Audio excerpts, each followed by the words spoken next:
So now here's a story of two sisters.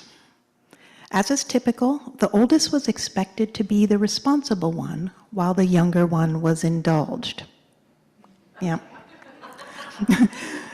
The girls grew into their roles, one calm, strong, and steady, the other wild and willful. Nevertheless, they shared an unbreakable bond despite difficult choices that could have broken them apart. Throughout their lives, the sisters relied on each other for support, laughter, and love, sometimes tough love. Although outwardly they appeared as opposites, they remained close throughout their lives. In a scene as old as time, can you guess to whom I'm specifically referring? No. Yes, them.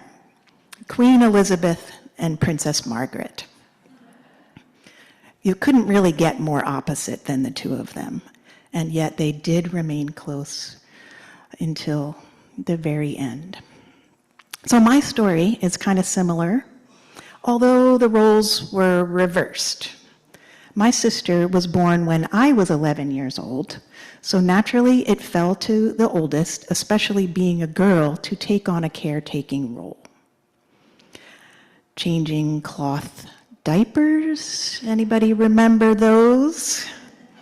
I took my sister, Carolyn, wherever I went, and she followed happily.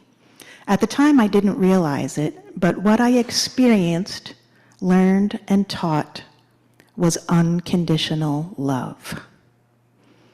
As a teenager, however, I rebelled against that assumed responsibility, became the wild child, and left home for college at 17. However, my sister, the good daughter, and I remained close, mainly through letters, through college, and eventually, many years later, Carolyn followed me out to Oregon after she graduated college, and we have just gotten closer and closer, and we talk every week for at least an hour and catch up on everything that's going on in our lives and bounce everything off of each other before we make any kind of decisions, which is super helpful. So despite our difference in age, we are extremely close.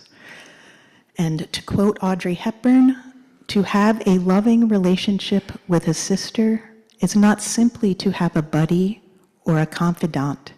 It is to have a soulmate for life.